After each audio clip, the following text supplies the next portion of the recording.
नमस्कार। आशा करती हूँ आप कुशल मंगल होंगे, अपनी सेहत और अपनी पढ़ाई का पूरा ध्यान रख रहे होंगे। आज की इस वीडियो का बेसब्री से इंतजार कर रहे होंगे, तो चलिए शुरू करते हैं। पिछले अध्याय में आपने लोकतंत्र के बारे में पढ़ा। लोकतंत्र एक ऐसी सरकार जो लोगों की होती है, लोगों के लिए काम करती है तथा लोगों के द्वारा ही चुनी जाती है। ऐसी सरकार में देश कैसे संभाला जाता है, लोगों तक जाकर कैसे काम किया जाता है, इसके बारे में आज हम कक्षा 10 की लोकतांत्रिक राजनीति भाग 2 का दूसरा अध्याय संघवाद करेंगे। जिस देश में आप रहते हैं, आपको बहुत बार यह जानने की इच्छा हुई होगी कि आखिरकार ये देश चलता कैसे है, कौन इस पर शासन करता है, कौन किस प्रकार से किस क्रियाओं के लिए उत्तरदायी होता है, आखिर किस प्रकार सरकार पूरे देश को संभालती है। क्या केवल केंद्रीय सरकार ही अपने फैसले सुना सकती है? क्या राज्य सरकारों को कोई हक नहीं कि वह अपने प्रांतों, राज्यों के लिए कुछ कर सके? इन सभी प्रश्नों का उत्तर हम इस पाठ में पढ़ेंगे, परंतु सबसे पहले हमें यह जानने की जरूरत है कि शासन प्रणाली कितने प्रकार की हो सकती है। शासन प्रणाली मुख्यतः 2 प्रकार की होती है। एक है एकात्मक शासन प्रणाली और दूसरी है संघीय शासन प्रणाली। जैसे कि हम पाठ पहले में ही श्रीलंका और बेल्जियम के बारे में पढ़ चुके हैं, तो चलो एक नजर डालते हैं कि श्रीलंका और बेल्जियम में किस प्रकार की शासन प्रणाली है। श्रीलंका में केंद्र सरकार के पास ही सारे अधिकार होते हैं, यानी ये है कि एकात्मक शासन प्रणाली वहां होती है, जहां पर मुख्य तौर से सभी निर्णय केवल केंद्र सरकार ही ले सकती है। परंतु बेल्जियम एक ऐसा देश है जहां संघीय व्यवस्था में 2 स्तर की सरकार होती है। एक सरकार पूरे देश के लिए होती है और राष्ट्रीय महत्व के विषयों पर बात करती है, फिर राज्य या प्रांत की सरकारें होती हैं। दोनों स्तरों की सरकारें अपने अपने स्तर पर स्वतंत्र होकर काम करती हैं। केंद्र और राज्य सरकारों के बीच सत्ता का बंटवारा हर शासन प्रणाली में अलग अलग प्रकार का होता है। संघीय शासन व्यवस्था आमतौर पर 2 तरीकों से गठित होती है। पहला तरीका ये है कि 2 या 2 से अधिक स्वतंत्र देशों को साथ लाकर एक बड़ी इकाई बनाई जाती है तथा यह इकाई सभी निर्णय लेती है। उदाहरण के लिए संयुक्त राष्ट्र अमेरिका, ऑस्ट्रेलिया, बहुत से ऐसे देश हैं जो संघीय शासन व्यवस्था का पहले तरीके का प्रयोग करते हैं। अब आता है दूसरे तरीका। तो ये वो तरीका होता है जिसमें बड़े देश अपने स्वतांत्रिक विविधता को ध्यान में रखते हुए राज्यों का गठन करते हैं, यानी यह तरीका बहुत सारे प्रांतों को एकत्रित करके एक केंद्र में परिवर्तित करता है। इस तरीके में केंद्र सरकार ज्यादा ताकतवर होती है, जबकि पहले तरीके में राज्य सरकारें ज्यादा ताकतवर होती हैं। एकात्मक शासन व्यवस्था संघीय शासन व्यवस्था से बिल्कुल अलग है। एकात्मक शासन व्यवस्था में केंद्रीय सरकार राज्य तथा प्रांत सरकारों को कुछ भी आदेश दे सकती है, जबकि संघीय शासन व्यवस्था में केंद्रीय सरकार तथा राज्य सरकार स्वतंत्र होकर निर्णय लेती है। एकात्मक शासन व्यवस्था केवल एक स्तरीय शासन व्यवस्था है।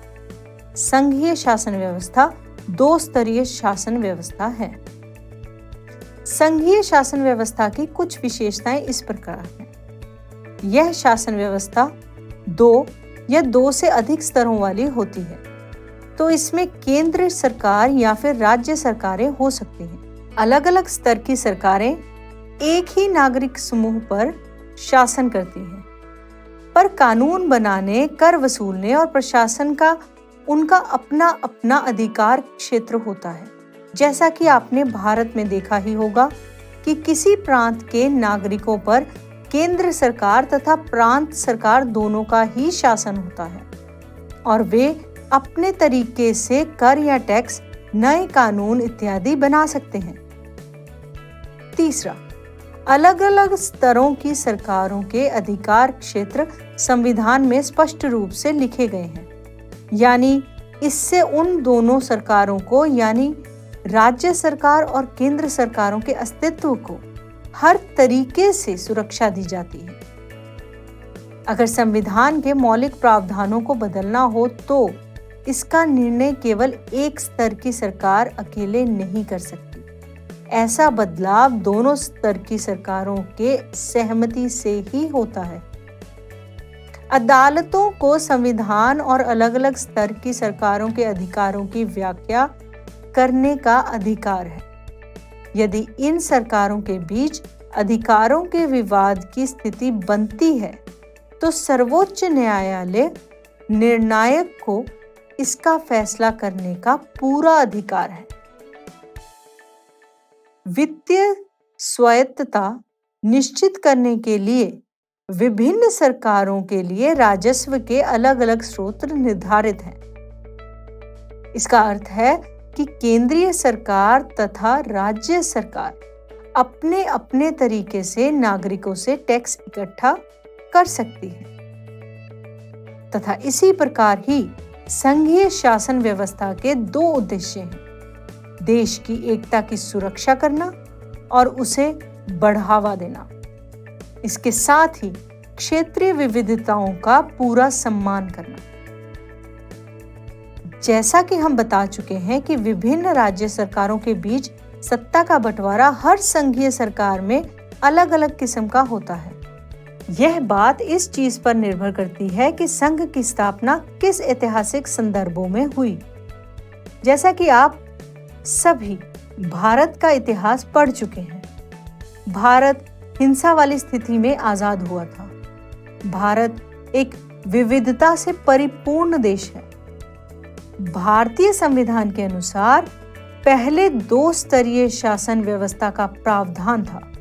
हालांकि इसे 3 प्रकार की व्यवस्था भी कह सकते हैं, परंतु प्रमुख रूप से इसमें 2 स्तरीय शासन ही है।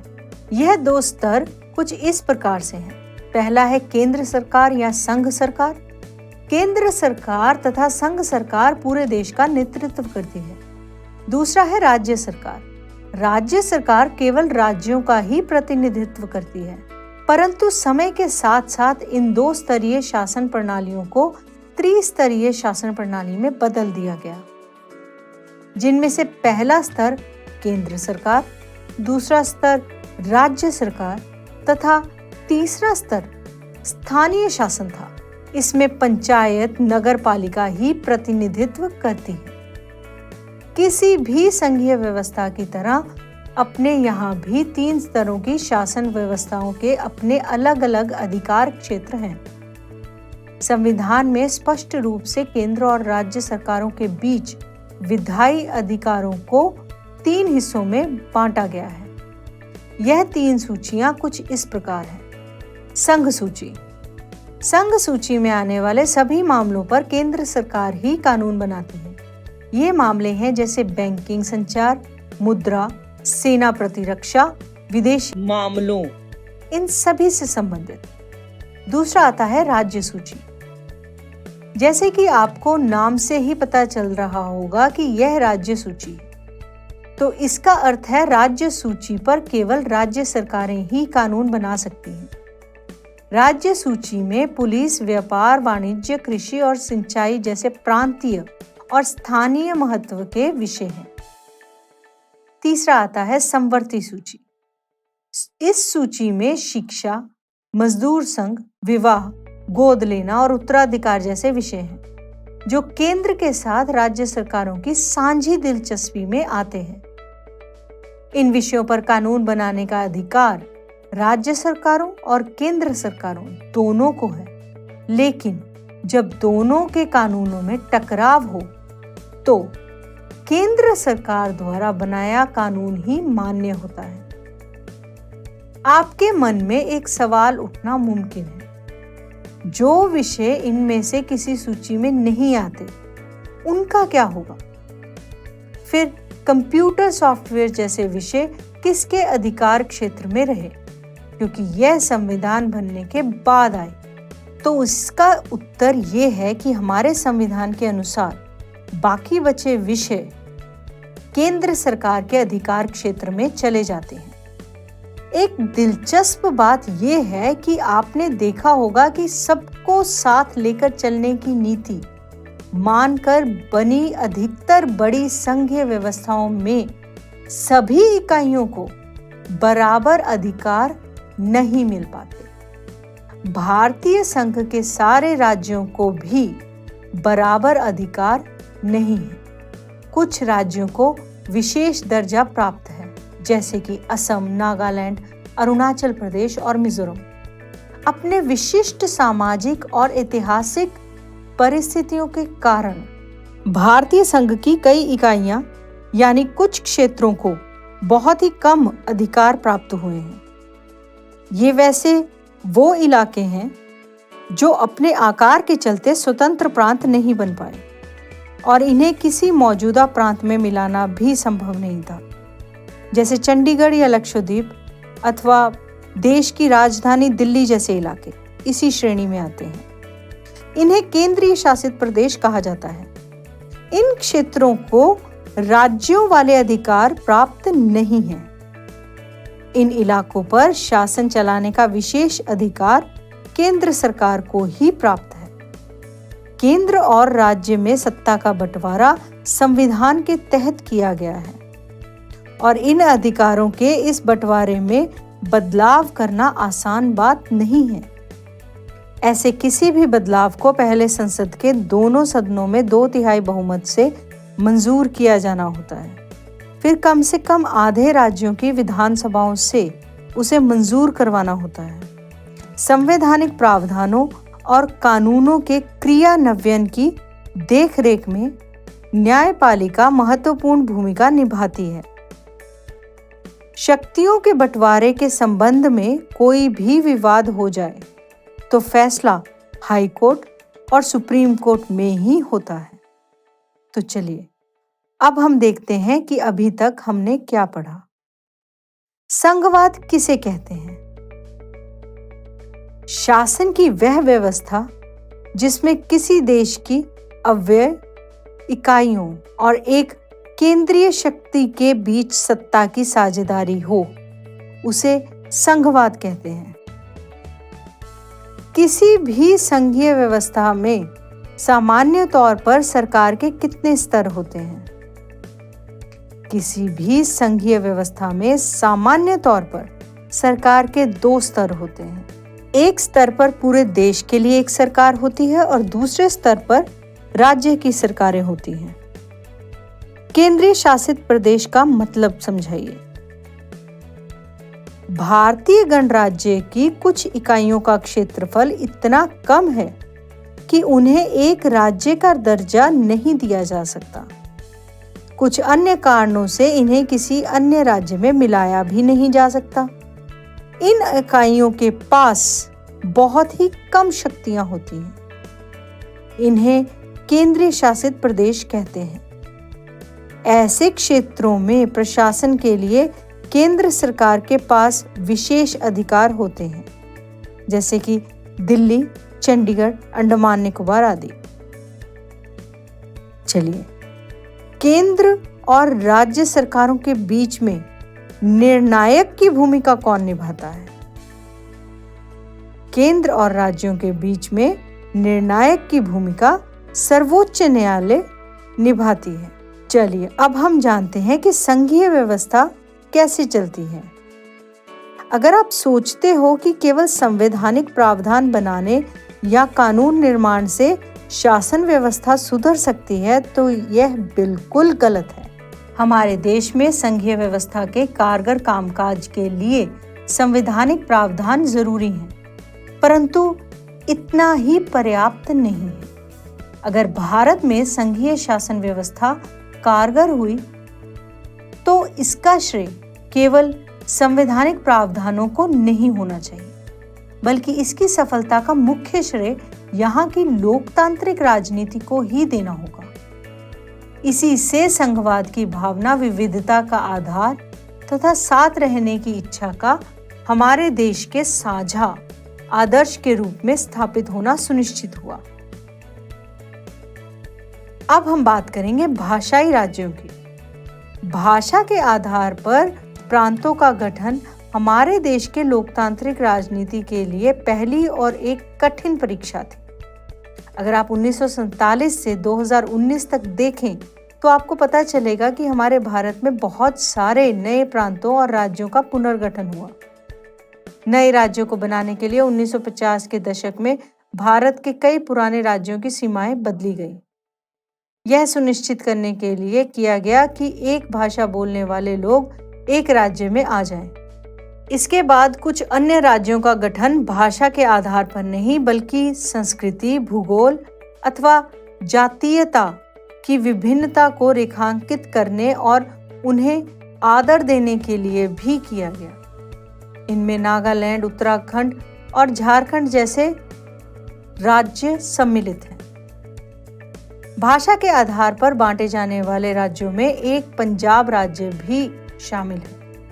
पहले पंजाब में 3 प्रकार की भाषाएं बोली जाती थी, जिनमें से कुछ लोग हरियाणवी तो कुछ लोग हिमाचली और कुछ लोग पंजाबी बोला करते थे। इसलिए इन्हीं भाषाओं के आधार पर इनको 3 राज्यों में बांट दिया गया। संविधान सभा के सामने भाषा का मुद्दा एक बड़ी समस्या बनकर आया।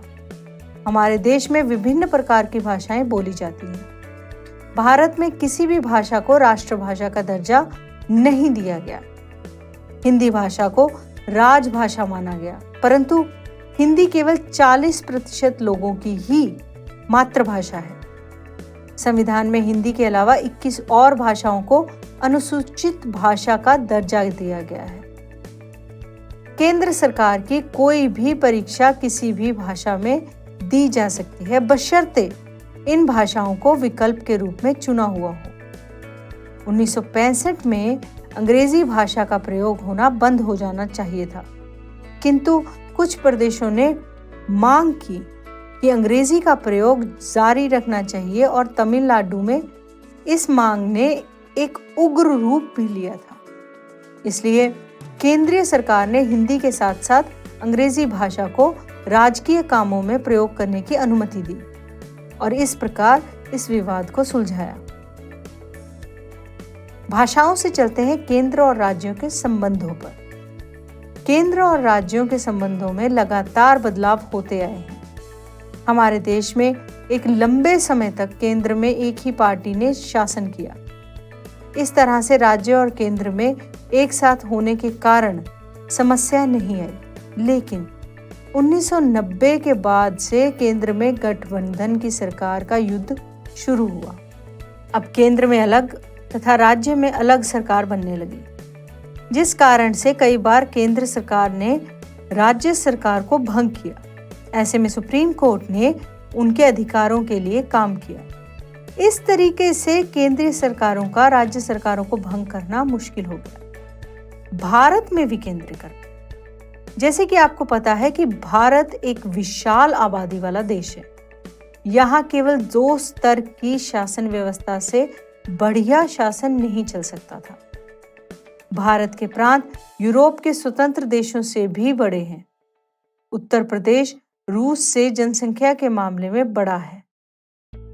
महाराष्ट्र जर्मनी के बराबर है। भारत के अनेकों राज्य खुद भी अंदरूनी तौर पर विविधताओं से भरे हैं। इस प्रकार इन राज्यों में भी सत्ता को बांटने की जरूरत है। भारत में संघीय सत्ता की साझेदारी 3 स्तरों पर करने की जरूरत है, जिसमें तीसरा स्तर स्थानीय सरकार का है।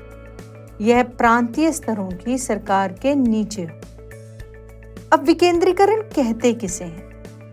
जब केंद्र और राज्य सरकारों से शक्तियां लेकर स्थानीय सरकारों को दी जाती हैं तो इसे सत्ता का विकेंद्रीकरण कहते हैं।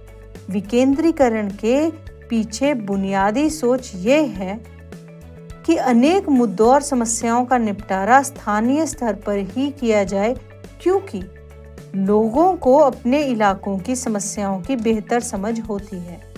लोगों को इस बात की भी अच्छी जानकारी होती है कि पैसा कहाँ खर्च किया जाए और चीजों का अधिक कुशलता से उपयोग किस तरह से किया जाए।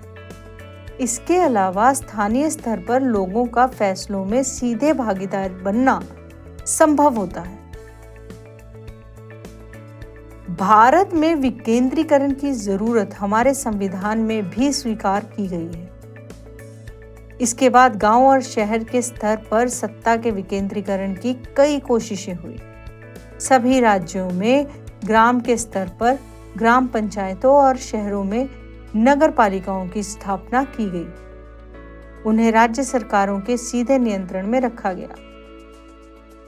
वास्तविक विकेंद्रीकरण की दिशा में एक बड़ा कदम 1992 में उठाया गया। संविधान में संशोधन करके लोकतांत्रिक शासन व्यवस्था के इस तीसरे स्तर को ज्यादा शक्तिशाली और प्रभावी बनाया गया। अब स्थानीय स्वशासन निकायों के चुनाव नियमित रूप से करवाना संवैधानिक बाध्यता है। निर्वाचित स्वशासी निकायों के सदस्य तथा पदाधिकारियों के पदों में अनुसूचित जातियों, अनुसूचित जनजातियों और पिछड़ी जातियों के लिए सीटें आरक्षित हैं। कम से कम 1/3 पद महिलाओं के लिए आरक्षित है। राज्य में पंचायत और नगर पालिका चुनाव कराने के लिए राज्य चुनाव आयोग नामक स्वतंत्र संस्था का गठन किया गया है। राज्य सरकारों को अपने राजस्व और अधिकारों का कुछ हिस्सा स्थानीय स्वशासन इकाइयों को देना पड़ता है। सत्ता में भागीदारी की प्रकृति हर राज्य में अलग अलग है। चलिए अब जानते हैं कि हमने अभी तक क्या सीखा। विकेंद्रीकरण से आपका क्या तात्पर्य है? अनेक व्यक्तियों या इकाइयों के मध्य सत्ता के विभाजन की व्यवस्था को विकेंद्रीकरण कहा जाता है।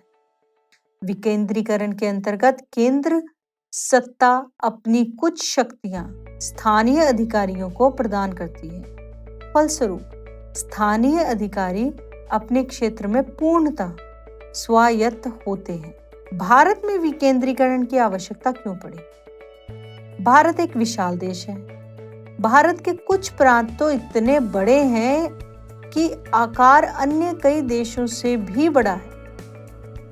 इसलिए केवल 2 स्तर की शासन व्यवस्था देश को चलाने के लिए काफी नहीं थी। इससे प्रांत के बहुत से क्षेत्र सुविधाओं इत्यादि से वंचित रह जाते थे। गांव, छोटे छोटे नगर, जिन्हें सभी प्रफुल्लित होने की जरूरत थी। इसलिए इन पर ध्यान देने तथा देखरेख रखने के लिए एक और स्तर बनाया गया, जिसे पंचायत नगर पालिका का नाम दिया गया। चलिए अब बताइए कि विकेंद्रीकरण के क्या फायदे हैं। विकेंद्रीकरण के मुख्य फायदे हैं कि यह विभागीय सेवाओं में विशेषज्ञता में मदद देता है। यह सामान्य कार्यालय पर बोझ को कम करता है। विभागीय निष्ठा को बढ़ावा देता है। यह गोपनीयता बनाए रखने में सक्षम बनाता है। काम अधिक तेजी से किया जा सकता है। बहुत बढ़िया। चलिए अब चलते हैं दूसरे भाग पे। पंचायत। पंचायतों का विभाजन प्रमुख रूप से 3 भागों में किया जाता है। पहला है ग्राम पंचायत, दूसरा है जिला पंचायत और तीसरा है जिला परिषद। इनमें से ग्राम पंचायत छोटे स्तर पर, जिला पंचायत उससे बड़े और जिला परिषद सबसे बड़े स्तर पर काम करती है। ग्राम पंचायत गांव के स्तर पर मौजूद स्थानीय शासन व्यवस्था को पंचायती राज के नाम से जाना जाता है। प्रत्येक गांव में पंचायत होती है। यह एक तरह की परिषद है जिसमें कई सदस्य और एक अध्यक्ष होता है। सदस्य वार्डों से चुने जाते हैं और उन्हें सामान्यतः पंच कहा जाता है। अध्यक्ष को प्रधान या सरपंच कहा जाता है। इनका चुनाव गांव का अथवा वार्डों में रहने वाले सभी लोग मतदान करने के जरिए करते हैं। यह पूरी पंचायत के लिए फैसला लेने वाली संस्था होती है। पंचायतों का काम ग्राम सभा की देखरेख में चलता है। गांव के सभी मतदाता इसके सदस्य होते हैं। इसे ग्राम पंचायत का बजट पास करने और कामकाज की समीक्षा के लिए साल में कम से कम 2 या 3 बार बैठक करनी ही होती है। प्रखंड स्तरीय पंचायती, ये स्थानीय शासन का ढांचा जिला स्तर तक का है।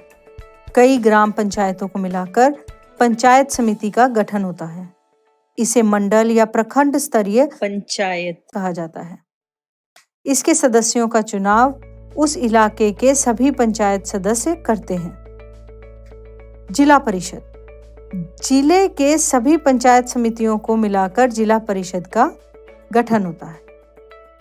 नगर, इस प्रकार की स्थानीय शासन वाली संस्थाएं शहरों में काम करती हैं। शहरों में नगर पालिका होती है। बड़े शहरों में नगर निगम के पदाधिकारी को मेयर कहते हैं। नगर पालिका और ग्राम पंचायतों के लिए करीब 36 लाख लोगों का चुनाव होता है। यह संख्या अपने आप में ही दुनिया के कई देशों की कुल आबादी से ज्यादा है। संघवाद के फायदे, सरकारों को संवैधानिक दर्जा दिए जाने में हमारे यहाँ लोकतंत्र की जड़ें और मजबूत होती हैं। इसमें महिलाओं का प्रतिनिधित्व बढ़ाने के साथ ही हमारे लोकतंत्र में उनकी आवाज को मजबूत किया जाता है। आज के इस अध्याय में आपको राज्य तथा राष्ट्र दोनों के बारे में काफी समझ आया होगा। चलिए अब जानते हैं कि हमने क्या सीखा। चलिए सबसे पहले कुछ रिक्त स्थानों की पूर्ति करते हैं। संघीय सरकार के मुकाबले प्रांत अधिक डैश हैं, लेकिन भारत की संघीय प्रणाली डैश को ध्यान में रखते हुए बनाए गए संघ की है और यहाँ कुछ राज्यों को औरों से ज्यादा शक्तियां प्राप्त हैं। चूंकि संघीय सरकार के मुकाबले प्रांत अधिक शक्तिशाली हैं, लेकिन भारत की संघीय प्रणाली आंतरिक विविधता को ध्यान में रखते हुए बनाई गई। चलिए अब आपके सामने एक सवाल है, उसके 4 ऑप्शन हैं। आपको उनमें से कोई एक चुनना है जो कि सही है। संघीय सरकार की एक विशिष्टता है, राष्ट्रीय सरकार अपने कुछ अधिकार प्रांतीय सरकारों को देती है। अधिकार विधायिका, कार्यपालिका और न्यायपालिका के बीच बंट जाते हैं। निर्वाचित पदाधिकारी ही सरकार में सर्वोच्च ताकत का उपयोग करते हैं। सरकार की शक्ति शासन के विभिन्न स्तरों के बीच बंट जाती है। संघीय सरकार की एक विशिष्टता ये है कि सरकार की शक्ति शासन के विभिन्न स्तरों के बीच बंट जाती है। भारतीय संविधान की विभिन्न सूचियों में दर्ज कुछ विषय यहाँ दिए गए हैं। इन्हें नीचे दी गई तालिका के संघीय सूची, राज्य सूची और समवर्ती सूची वाले समूहों में लिखिए। चलिए देखते हैं। संघीय सूची, इसमें आता है रक्षा, बैंकिंग और संचार। राज्य सूची, इसमें आता है पुलिस, कृषि और व्यापार। समवर्ती सूची, इसमें आता है शिक्षा, वन और विवाह। अब आपको अपनी स्क्रीन पर 2 सूचियां दिख रही होंगी। आपको पहली सूची को दूसरी सूची से मिलाना है। तो चलिए, भारतीय संघ, प्रधानमंत्री, राज्य, राज्यपाल, नगर निगम, मेयर और ग्राम पंचायत, सरपंच। तो चलिए अब आप बताइए कि भारत में संघीय शासन व्यवस्था का तीसरा स्तर क्या है? बिल्कुल सही, भारत में संघीय शासन व्यवस्था का तीसरा स्तर पंचायती राज और नगर पालिका है। किसी आदर्श संघीय व्यवस्था के 2 पहलू क्या हैं? किसी भी आदर्श संघीय व्यवस्था के 2 पहलू हैं, पारस्परिक विश्वास और साथ रहने की सहमति। केंद्र और राज्य में सामंजस्य स्थापित करना कोई आसान काम नहीं होता। एक लोकतंत्र में इसको करना लोकतंत्र की जीत होता है। हमारे देश में ये बहुत ही बखूबी से निभाया जा रहा है। एक और कारण अपने देश पे गर्व करने का। हम नई वीडियो के साथ जल्द ही वापस आएंगे। तब तक के लिए स्वस्थ रहिए, सुरक्षित रहिए तथा पढ़ते रहिए। नमस्कार।